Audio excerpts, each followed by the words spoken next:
Welcome to this week's episode of Pondering Play and Therapy. And this week, my guest is Matt Wesson, and he is the former president of the EMDR Association UK and an EMDR Europe Senior Accredited Trainer and Consultant.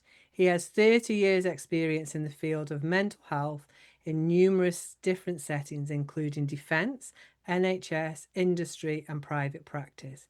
He specialises in trauma and PTSD through his 21 years experience in the military, both in the UK and in combat zones abroad, including Iraq and Afghanistan. And he's been using EMDR therapy within the clinical work for 25 years. He's also accredited with the BABCP, I'll have to check with Matt what that is, with a particular interest in schema therapy. Matt has been published in several peer-reviewed journals on EMDR and CBT and has spoken at international events. He represents EMDR Therapy at the National NHS England Talk Therapies Expert Advisory Group. Gosh, that's a mouthful. And regularly advises NHS Scotland and NHS England on matters around EMDR provision and supervision. Clinically, Matthew currently works as an NHS forensic service in both a specialist outpatients clinic and in a Category B prison. Blinking ink, Matt, you're really busy with all that stuff going on. Yeah, Thank you so much for yeah. coming on to the podcast. No problems. Lovely to be here. So, EMDR, it would be really interesting to hear about your past. People who don't know, what does EMDR stand for? And in the very basic terms, what is it? So it stands for eye movement, desensitization, and reprocessing. So the founder, a few years afterwards, said that was a terrible name to give it, but anyway, it stuck. And what is it is a psychotherapy that has grown out of a treatment for another acronym, PTSD. So some people might know of that one. So that stands for post-traumatic stress disorder. Yeah. And it's still recognized across the world as one of the main treatments for PTSD, but it's also used for all sorts of other things. But its root is in a treatment that helps people process, make sense of traumatic experiences from their past that may still be troubling them today and affecting how they feel, how they behave, how they act, and stopping them do the things they want to do. Okay. And lots of people, when they think about EMDR, think about finger wiggling, and you often see people playing and do finger. Is that part of EMDR? Is that what you would do? Yeah, it's USP, its unique selling point. It is about the eye movement side, and that originates and still predominantly is done by the therapist putting up their hands in front of the client, sitting beside the client, and moving their hands left and right to trigger the patient to move their eyes left and right. But you might be able to spot, like, you can have equipment that basically does the same thing. That would just be a light going back and forwards. Or you can even do it online, where there's now apps. We've got one of our own in our training company where you could just screen share with a client if you're working remotely, all come up since COVID, and they follow a dot on the screen left and right. So it's always originated from eye movements, hence the name. And most of the studies that have what's called dismantled EMDR. So as a quick sidetrack, any psychotherapy is quite complex, and it's actually very hard to know what parts of that whole psychotherapy, take CBT, the most well-known therapy out there, to actually work out, to say it works for a lot of things without doubt, but to say at what moment, in what aspect of CBT is creating effect is really hard. But of course, with EMDR, there's this unique, what sounds very weird bit of getting a patient to move their eyes. Then that has been dismantled, that part of it, a lot. And there's pretty robust science that it's a key component of it. But when I train people or when I'm talking to patients about it, So it's what's called an 8-phase treatment. There's 8 different phases in the treatment, and you go backwards and forwards. And actually, the eye movements only appear in 3 of those 8 phases. So it's integral. It's a key ingredient to the treatment. But you can't just, you drop in, see me, and I start waggling my fingers Yeah. straight away. But it is a core part. However, the founder of EMDR, Francine Shapiro, soon found out clinically, well, what if people can't move their eyes for all sorts of conditions? Or maybe they're blind, or maybe they get migraines and that stops them doing it, or they've got an eye condition. So she thought, how could I mimic that in other ways? So now what you often also have is people doing tapping. So they might, if we were working together, I might say, just follow my taps. And we're both going to do this together. If you're in my clinic, I might tap on the backs of your hands, or I've got equipment that buzzes. That might be what we would use. Or even you might see in the corner headphones, you can send sound. And again, we can do that online. Mm. Most of the science backs up the efficacy of eye movements, and that's still predominantly 95% of the time when I'm using EMDR, I'll use eye movements because the science says that's the most effective, and clinically I found that most effective. But for example, this week I was seeing a guy who was bedbound and he couldn't sit up properly in the bed, so we used the buzzers. And I mean, I could sit beside, he could hold the buzzers, and we could still do a session instead of having to cancel. So yeah, eye movement's a key part, but certainly not everything. There's lots of other elements to it, but it's definitely the unique part, and probably the powerhouse of the therapy lies in that. Okay, so how then do you go from being in Iran and Afghanistan to Mhm. EMDR? I mean, that's a journey in itself, I imagine. It is. And actually, I was in touch with somebody via, I think, social media who got me onto EMDR. So my story was I joined the military when I was 19. It took me about a year to join. Originally, I just wanted to join to do something different. And I ended up, they just shove you in whatever hole they need at the time. And I ended up being a weapons engineer. And I did that for about a year or so. And then I had quite a bad accident. And I was then in physio for about 6 months and nearly had to leave.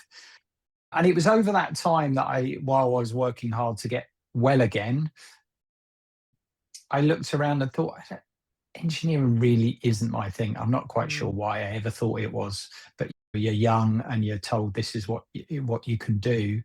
And I found out that the Royal Navy, which is what I joined, and actually all the services, they have their own mental health service.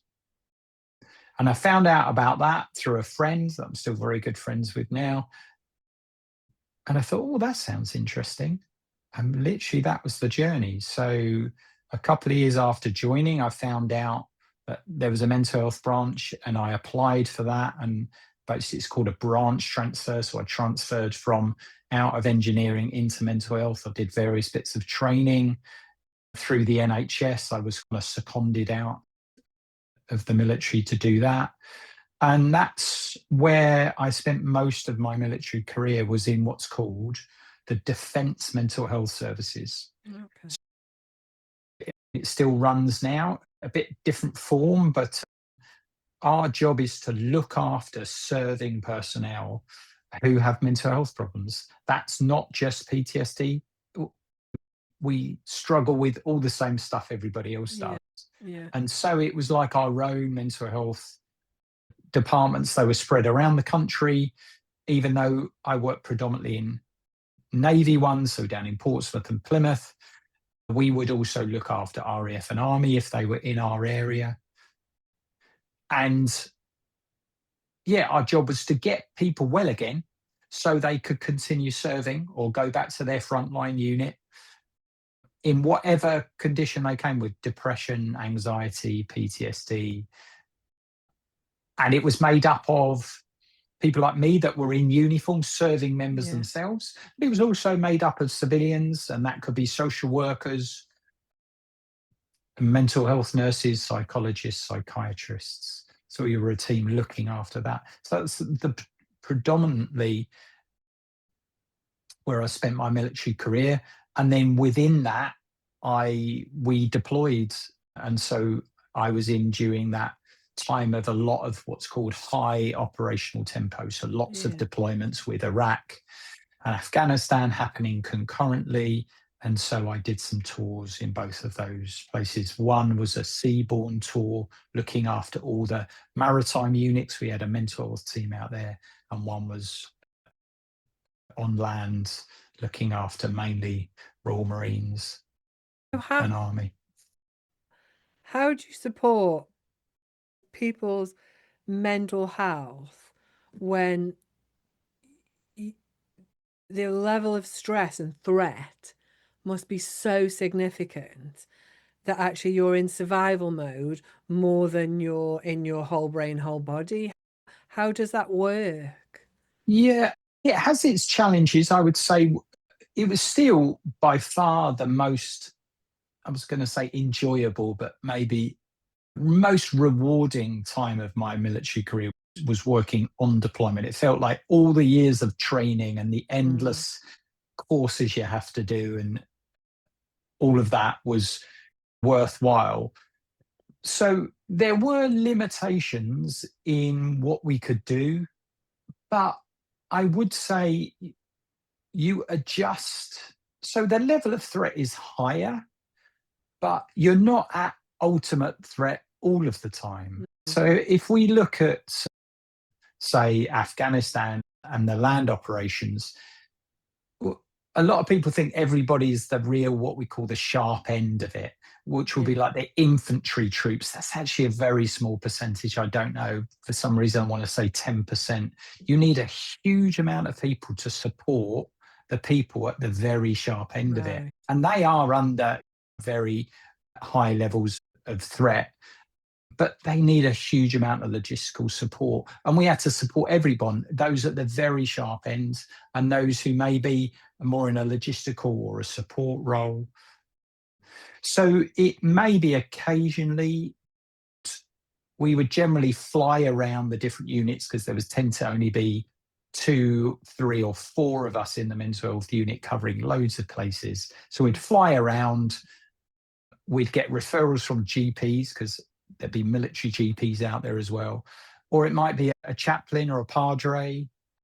We would generally take referrals from wherever to say, this lad or lass is struggling. Could you see them? And a lot of the time, it might just be normalizing that they're having a reaction to a difficult life event. They witness Mm. something that's really hard, but actually, if they do the right thing and stay around their teammates, that things should settle. And if they didn't, what we might occasionally do, say if it was trauma related, it sometimes it was maybe just they've got loads of stress at home. So we might contact the welfare department back home and say, could you visit the family and help support the childcare because mum's not very well, she's really struggling. And that would reduce massively the stress of maybe the soldier who's out on Yeah. operations. But say if it's a traumatic event, we would give it a while, so a few days, maybe a week, to see if it just settled and pop in and see them. But what we could do is take them from the very, very front line, the forward operating base, and move them back a little bit to give them a bit of respite. And then if they didn't, then we might intervene there, slightly further back. And it, like any clinical decision, there's pros and cons because what we generally would try and do is avoid just sending them home because that Mm. can start a whole load of other problems. There's huge stigma being sent back. They're back home and their units still deployed. And so we would try and intervene and treat them out there if we could and if it was safe enough and if it was stable enough. But they were all decisions that were part of that work. No, it was super exciting and yeah, really rewarding. But a lot of it, to be honest, is was back in the UK, and we were, I don't know if you've heard of IAPT or Talking Therapy Services. Yeah. So it's really our units in the UK were a cross between an IAPT and a So, CMHT, like a yeah. So do secondary you want to mental just health. explain what an IAPT and a CMHT is, CMHT? yeah. So IAPT is now called Talking Therapies, but it originally stood for Increasing Access to Psychological Therapies. Everybody should know about this because it's really important. But gosh, how long ago would it been? 20 years, maybe it's been around now. Yeah, I think it's Uh, still it's CAM still talk about it with children yeah, service. Yeah. the really important thing for people who don't know, it's a self-referral system. It's a mental health service that you can go via your GP, or you can just Google your local one and self-refer. And what it was is they did some studies. It was triggered by a guy called Lord Layard and a psychologist called David Clark. Basically said people with mild to moderate mental health problems don't get any treatment. They get put on a big waiting list, like for years. All the mental health resources is going into people who are very unwell. That's actually a very small percentage. What if we supported these? And what if in that support for anxiety disorders, social anxiety, panic attacks, PTSD, depression, what if we could get 5% of those people back to work, off benefits and back to work, the program will pay for itself. And it does, and it still does, and it still gets more funding every year. So it's made up of people who provide psychological therapy like CBT, like EMDR. So in the military, we had lots of people like that as well who had skills in CBT and EMDR and some other therapies. So we could treat things like anxiety disorders and depression and PTSD. CMHTs are community mental health teams. They're usually made up of not just psychological therapists, but psychiatrists, mental health nurses, psychologists, and they generally for more severe and enduring mental health problems. So why I say a mix, we tended, the problems were similar to what would go to an IAPT or a talking therapy service, but our makeup, we still had access to psychiatrists and psychologists because sometimes people would need medication, because our job is to get them well and get them back to work. And if we couldn't do that, sometimes it was we need to part company and they need to look at a life outside the military. But we try our best to turn them around if we could. You really don't think about that being in the military, do you? I guess from a layperson, you just think about the people like you see on the tally and whatever it is in these Yeah, and military shows. You don't see the stuff that goes on behind the scenes and all those other people that are there supporting and thinking about those, really. yeah, and there's even now with the big aircraft carriers, there's mental support on there embedded when they go on deployment. So it's like most of society, there is an increasing recognition of that. So in the 20 years, we were very hidden Yeah. at the start of that, and we became more and more prominent because I think it just makes sense, doesn't it? If you could support people and help them and turn some of those around, that's good for the individual, it's good for the system, and it helps prevent people saving up all their problems until they leave. Some people unfortunately still do because there's still a lot of stigma involved. And so you left then the military, and where did that path take you then? So I'd only qualified in mental health a couple of years, and then my boss at the time was an army captain, and he went and did EMDR training. Nobody had ever heard of it. So this is back in, I think, 98. And he came back from this training absolutely buzzing, saying, "You've got to try this. It is crazy, so powerful, so effective." So I went, sounds like fun. So I then managed to get on a course in EMDR back in 99. And like some things in life, you're just lucky. You're in the early days of EMDR in the UK. I was the second person in the military to be trained in it. So you saw it from its very beginnings, when everybody back then was very cynical. What is this? And by the time I left in 2013, it was the treatment of choice for PTSD. Right, It is okay. such a model that fits with the military ethos for lots of ways. And so what did you move on to then as you left the military? Did you go into the NHS then? So no, originally I wanted to work for myself. After 21 years in the public service, I felt like I wanted to take ownership of my own life a bit more. And that was the real reason. It was just wanted to put roots down. Our kids were getting older and we're thinking about settling in schools. And we moved from down south, where I was born and bred and served most of my career, moved up to the northwest and set up a private practice. So originally Okay. offering people CBT and EMDR, because I'm also qualified in CBT. So go back to your point, BABCP Oh, stands yes. for British Association of Behavioural and Cognitive Psychotherapy. So basically, they're the national association for CBT. So Okay. I'm accredited in for in CBT with them, but I was first accredited in EMDR. So that's what I first offered. But because I was one of the most experienced people in EMDR in the military, it then meant I started to specialize more and more in that when I left. And then I was fortunate enough to be able to train. There's various levels from accreditation to being like a supervisor and then up to a trainer. So I then trained as a trainer over about 5 years. And then that took up more and more of my time. So I have a really nice balance now of teaching people. So I'm off to London next week to teach a cohort there in teaching them EMDR therapy. I do some supervision of people that work in specialist areas. And then I stopped the private work, private clients a couple of years ago, 2.5 years ago. I just felt like I needed another change.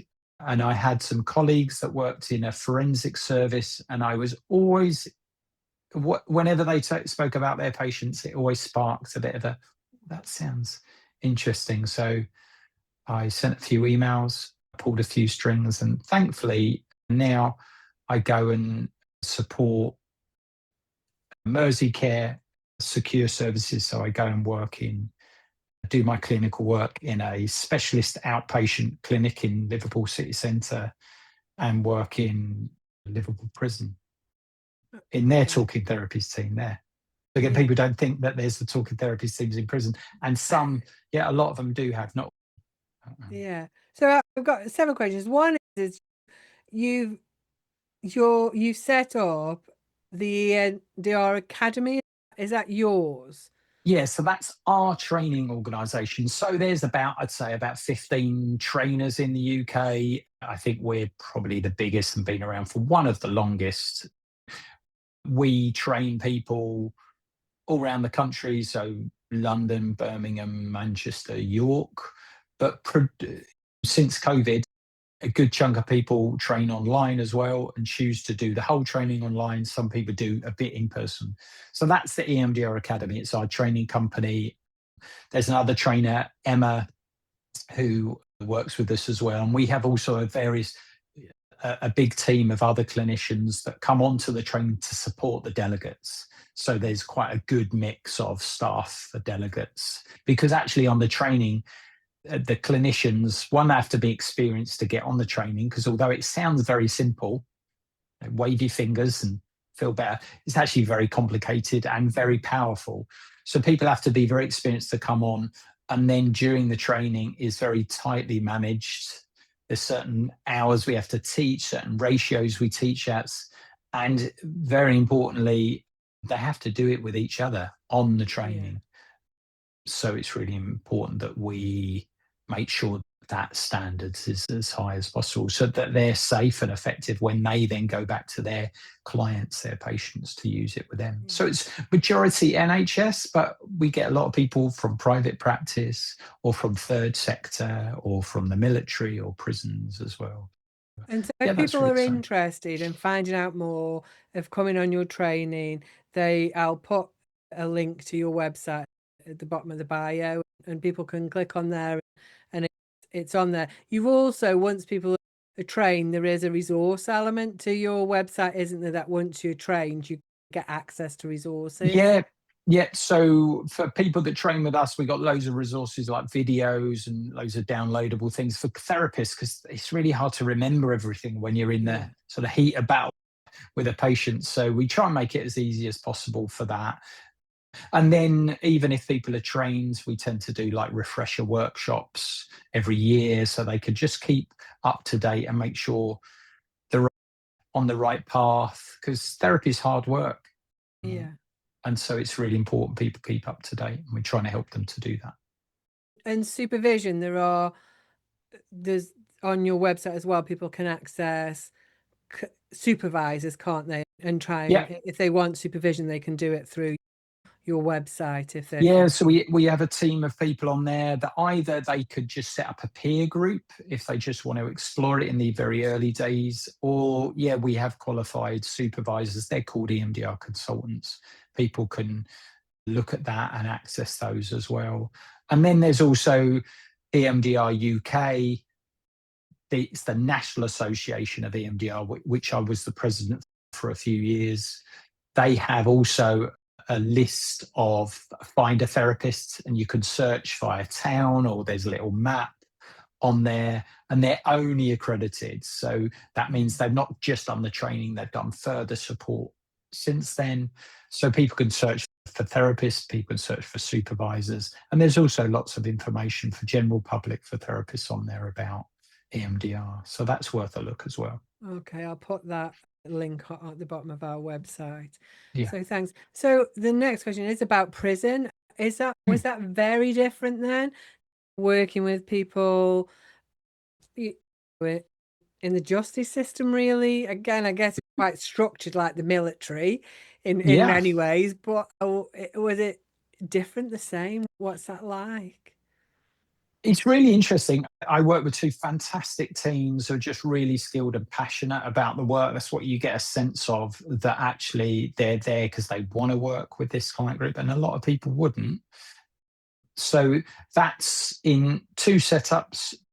Yeah, one is the prison, and that's pretty chaotic. I think every day is different. There's lots of challenges.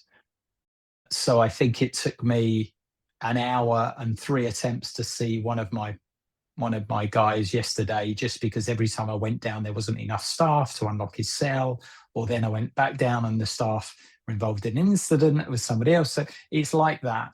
But what I probably didn't clock at the time, that feels quite like being on deployment with the military, the chaotic nature of it. And there's also a hierarchy. There is, some people might be surprised, there's quite a lot of respect in that and structure. So I probably subconsciously got drawn to that as some sense of familiarity. That wasn't a conscious thing at the time, but there's definitely elements of that I quite enjoy, the chaos and the structure. I like the fact that the people I see want to be seen. They've asked to be seen. They don't have to. In the prison, it's not part of probation at all. People put in a request, and by the time they might get to see me, usually we've got a massive waiting list, because you can imagine the amount of trauma and mental health problems there is huge. That they generally really want to do the work. And in a way, they know they're a captive audience. They know they've got a window, a small window, because Liverpool's a remand prison. So we've only generally got them for a short period of time. But sometimes that means you can just get in, get going, do what you can, and get out again. Again, it's similar to deployment. So although I think it wouldn't be for everybody, I really enjoy it. And it's the chap that first showed me around, and it stuck with me, said it's a black hole of need. And that's always stuck with me. There's so much trauma. And actually, it's so, whatever they've done, I'm not condoning that, but so much is a result of their childhood and their upbringing. And it's humbling, because I I genuinely think if I'd lived their life, I'd probably be in there as well. Yeah. And that's often, and many people I've talked to have worked in the, we've interviewed a few people on this podcast who've worked in prisons or working in youth justice, really, and the history of the clients really are, dictates their outcomes in many ways. It Yeah, doesn't mean that exactly. everybody who's had that is going to come No. out that way, but actually you can sometimes see a path that people have gone down. And I'm guessing that's part of what the EMDR is treating. But I suppose there was several questions I had about that. One is, I guess you've got the present trauma, because actually being in prison is Yeah. itself a trauma. And then you've got past traumas that I'm guessing have led them to where they are. And I guess within the prison system, they can just go like that, can't they? That all of a Yeah. sudden there's a transfer request and they are They're somewhere gone. else, or there's been a blow up and they've had a fight with somebody and they're moved out somewhere else or whatever. So I imagine those are quite challenging to work within. That's definitely, compared to the outpatient clinic, which is much more predictable. People have a forensic history, but they're in the community at that point. Yeah, that's much more like a CMHT, but a forensic one. But yeah, in the prison, there's lots of those challenges. I think part of it is to say, just because people have been through a trauma doesn't mean they're traumatized. So humans are very resilient, even when they've been through some really tough things. So I think a key part is you try not to get overwhelmed by just the trauma of the current circumstance or all the traumas you've been through, and just spend some time with the men thinking, what traumas still create the problems now? And that's the key early part of EMDR, is that we call it a formulation of trying to understand which of these are most important to work on. And yeah, it is a challenge because it's going to be a short-term work, but you also want to give them symptom relief. So I probably take more clinical risks in there, because I genuinely believe that if I don't do it, offer them EMDR and get going processing a trauma, nobody will. They probably will never sit in front of somebody like me again in their life, just because they won't have that opportunity because of how the reform system is set up. So yeah, I take a few more risks, but I think because it's contained as well in a way, because they're not going home to their community and being left on their own for all of that time, that feels containing. And yeah, I'm still surprised that I have to pick them up from a remarkably chaotic, most untherapeutic waiting room you can imagine. And they've basically got 30 seconds for us to walk down the corridor for them to get in the game. Yeah. And by the time they're in the room, but they do, these people that you probably cross the street, the other side of the street, if you're walking past them, could be quite scary, but most of them are able to trust me and show that vulnerability. That's a core part of any decent therapist. But yeah, hats off to them that they can do that. Because if we can't get to that point, you just can't do, I would say, any meaningful therapeutic work. But definitely EMDR, you've got to be willing to get in touch with some very difficult emotions and allow them to be processed.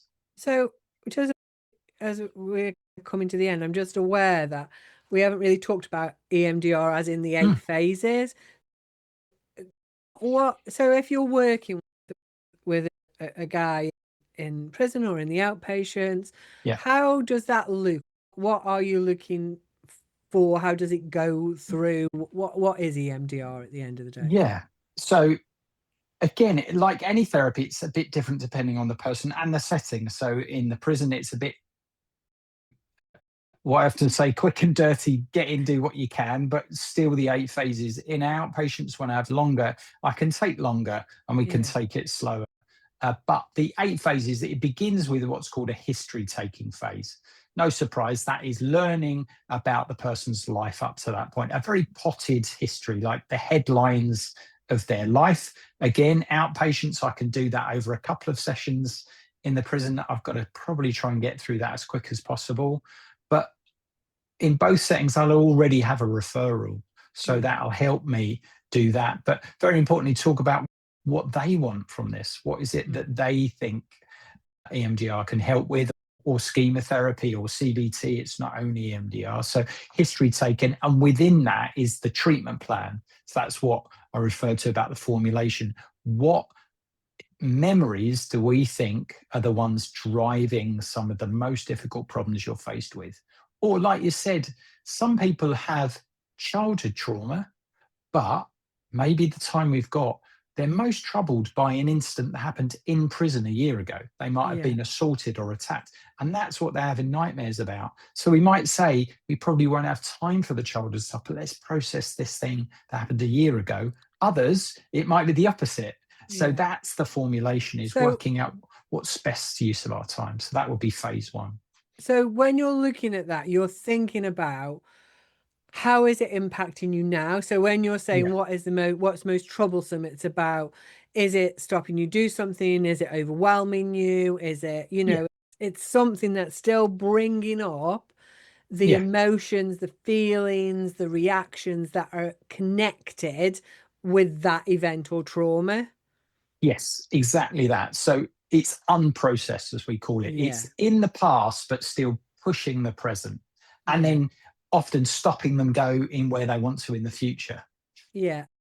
And that is because when you said you can have a trauma but not be traumatized. And Yeah. so if you've processed it, it's like that it's happened, that it was awful and bad. And if you think about it, you'll still feel sad or cross, but Mm. actually it's not driving Yeah. the present in any way. It's Yeah. firmly in the past. You've processed it, you've understood it, you've made sense of it, even the Yeah. unsensible, and it's not driving the present. But the traumatization is when something is stuck in our Yeah. body, in our brain, and it's driving now. It might not be all of it, it might just be a part of it. Exactly. Yeah. And that, to add to that problem, is then a lot of people then beat themselves up because they're like, I can't believe I can't.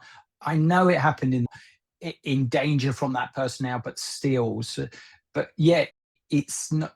It's a head and heart thing. They might Yeah. head know it's in the past, but their gut, their heart, they're still affected. And I think most people can relate to this, because if we think about grief, that's a trauma. When you lose somebody you deeply love, Mm. feels traumatic, doesn't it? It feels so painful. And when you're in it, it feels like you're never going to get over it.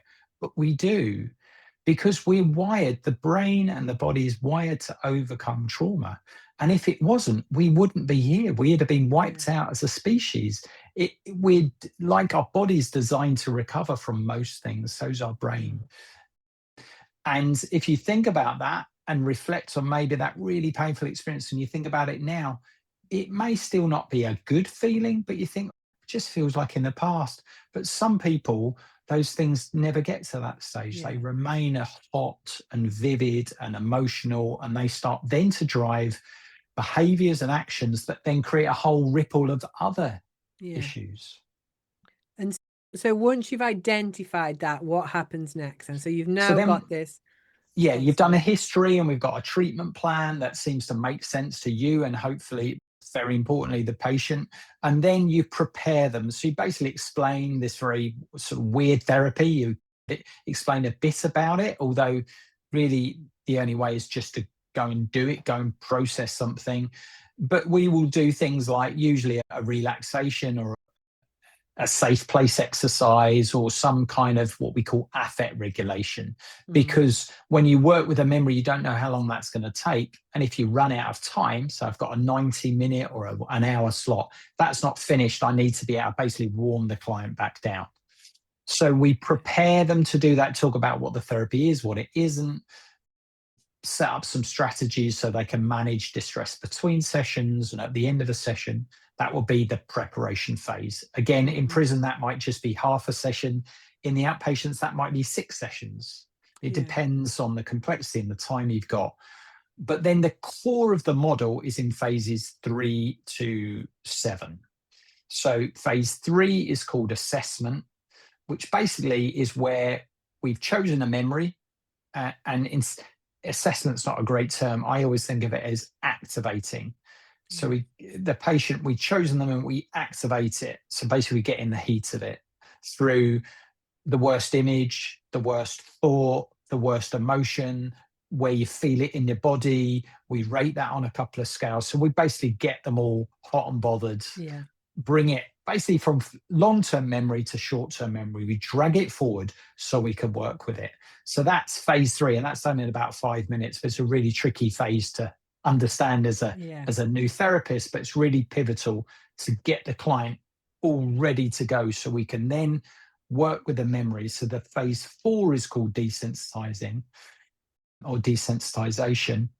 And that's the heart of EMDR. So then when you've got this worst image, thought, emotion, and the body going, then you say, with that image, the words, it's my fault, and the feelings in your body, follow my fingers. And then we do these little bursts of processing.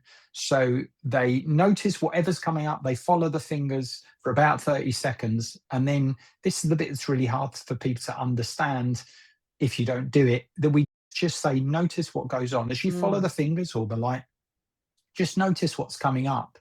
And what a lot of people report is it just starts to trigger the brain's ability to process information. So what happens is it whizzes through loads of files, thoughts, feelings, excuse me, images, other memories, and their job is just to let that happen. While the therapist moves their fingers and supports them in that process. Because a lot of people are like, wow, this is really weird.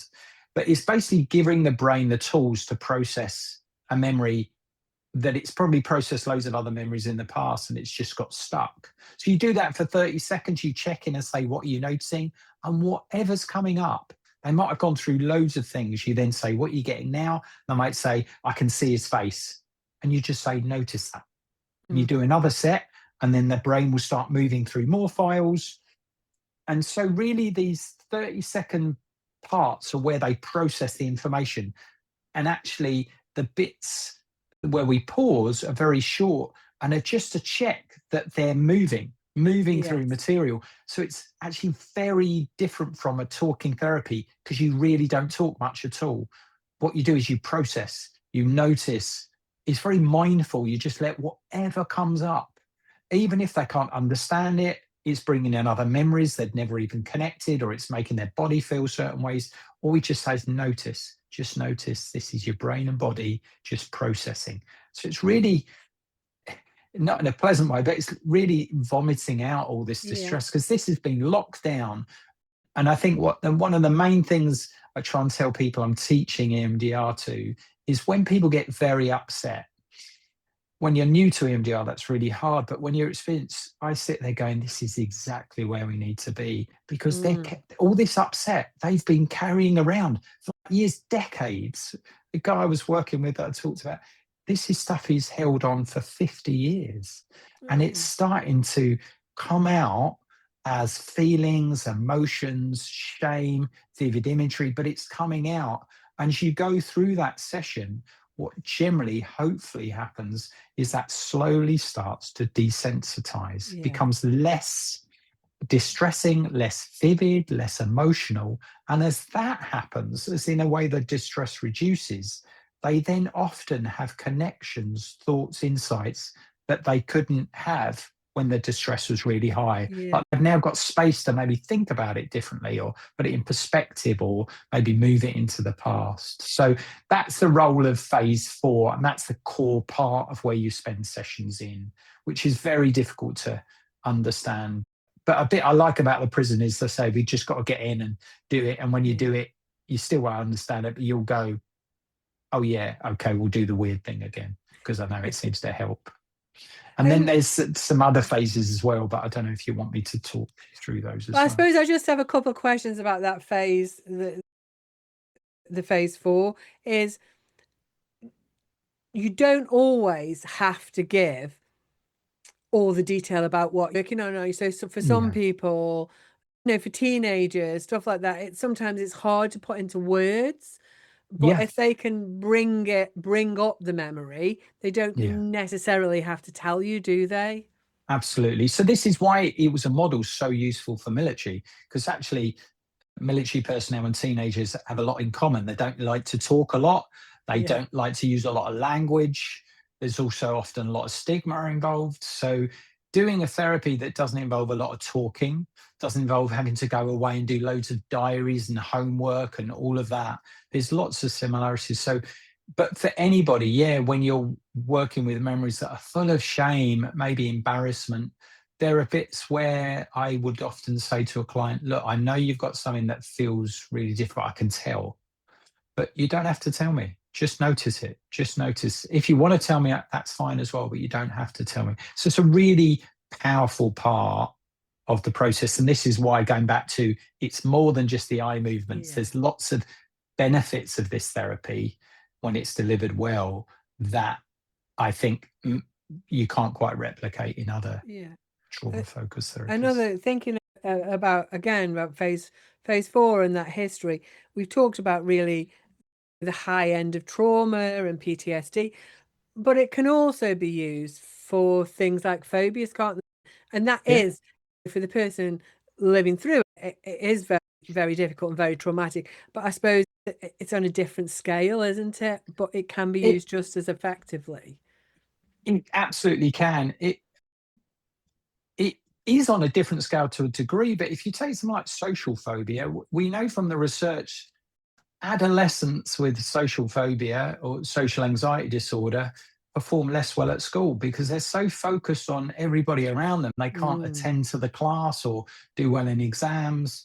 But say that you work with somebody and actually you found out that was maybe rooted back to a presentation they did in primary school where they got up, they forgot all their lines, started crying, and everybody laughed at them. And if that memory lays dormant, hot, emotional, every time they go back into a similar environment, what's going to happen? That memory wakes back up and goes, you're in threat, you're in threat. And so then they go, "Oh, I can't do it." And so even though it doesn't, maybe they're not going to die, but it still can be very traumatic and be unprocessed. That's a bit, if it's months or years later and it hasn't been processed and it's still driving problems, yeah, it can be used for that. For other people, there's key memories that are driving their depression. So, for example, a lot of people who are depressed or have really low self-esteem is rooted in bullying, yeah. extensive bullying from childhood. That can be devastating for your sense of self. And again, if those messages that the bully sent have never really been processed and the memories of that bullying, that can drive it. So I've worked with huge amounts of clients, adults and sort of teenagers that we've worked mainly on bullying because that's what's driving that. They might not have full-blown PTSD, but they're definitely traumatized as a result of it.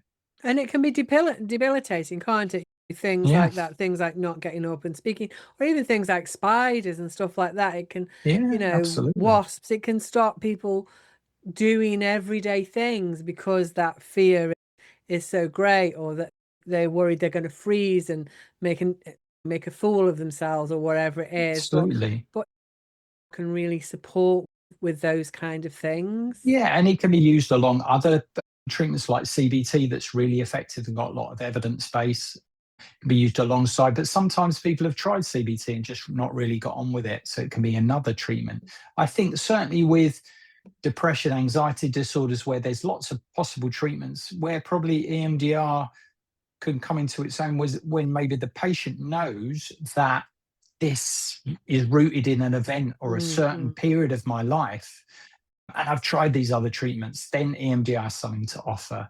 Even though it's known for PTSD, I think that's where, in private practice, where I didn't know what walked in the door, that sometimes I'd be doing CBT and then realize this feels rooted in something from the past. Let's shift to EMDR and work with that. And it would just seem to loosen something up, Yeah. really cut a cord from the past. And then they feel like, oh, I always remember a client saying, I just feel more grown up. And this was somebody in like their 30s, 40s, were working on their childhood.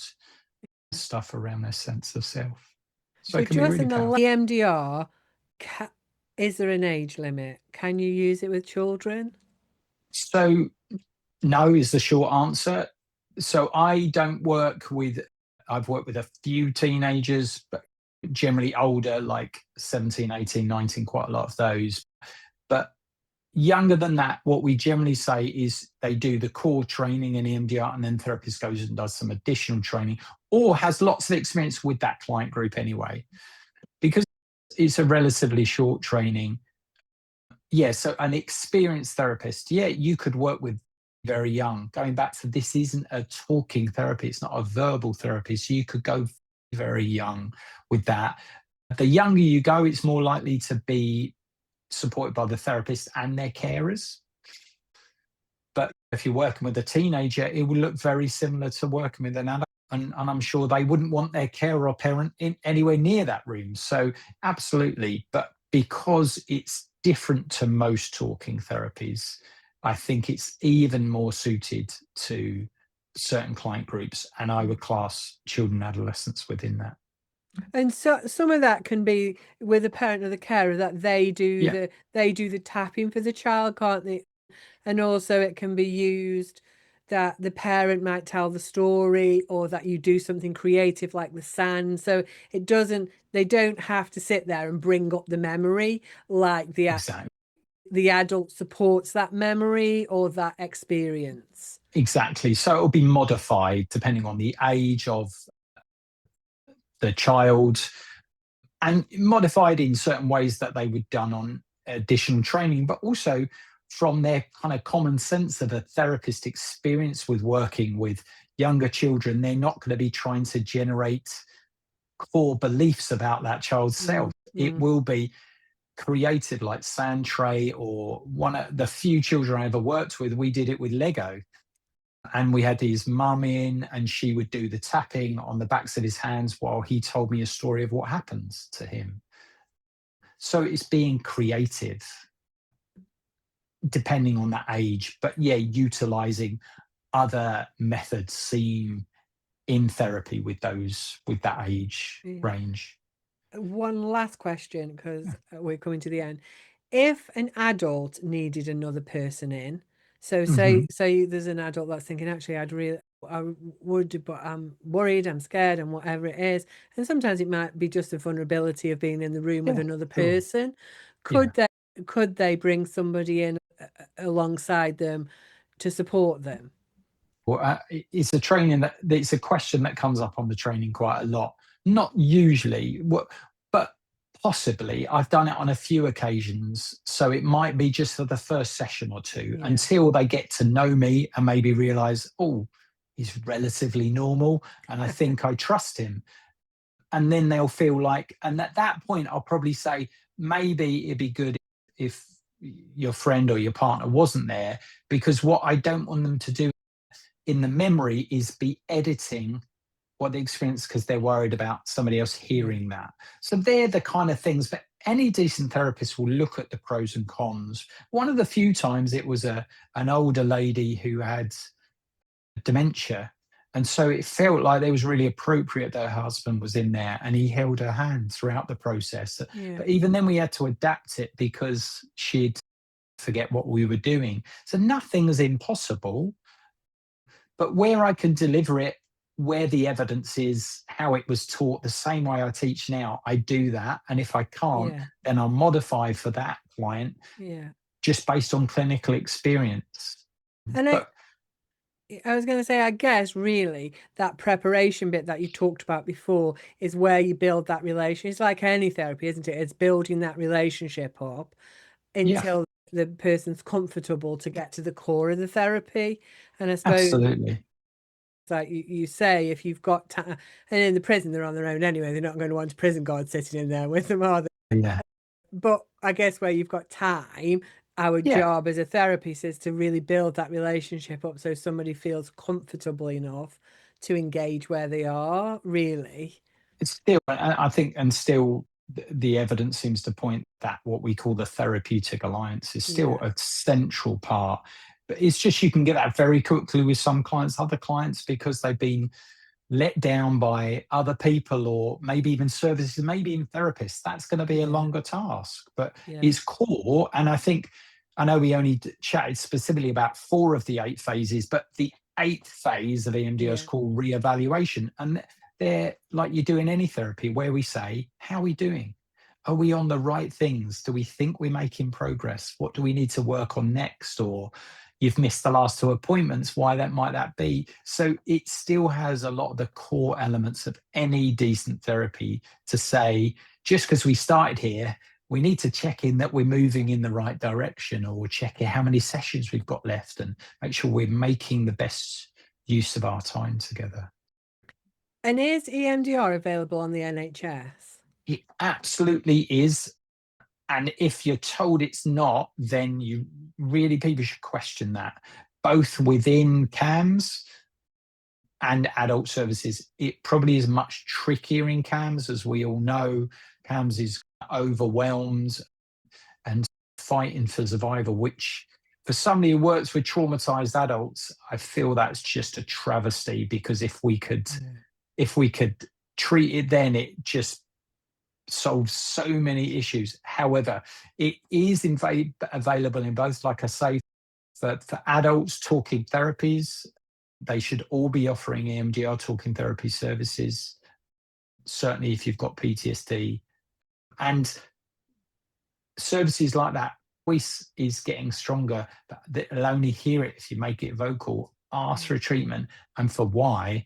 And if you're told no, then you really want to get a decent rationale, if not in writing, because unfortunately, sometimes people are fobbed off a bit, but it certainly is out there. They It's can also access that. Go on.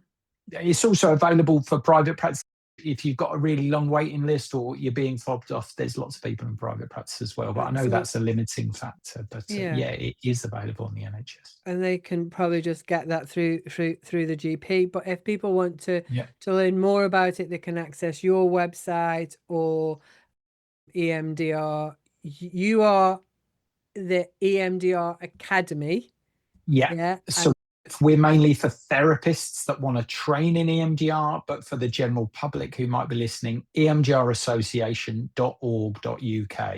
We'll put the link in, but that's the national association. It's got lots of information, got some videos for both adults and for children, like animated, lots of information, and also where you can find therapists as well. But also ask your GP or self-refer to your talking therapy service and say, I feel like this treatment might be the right one for me.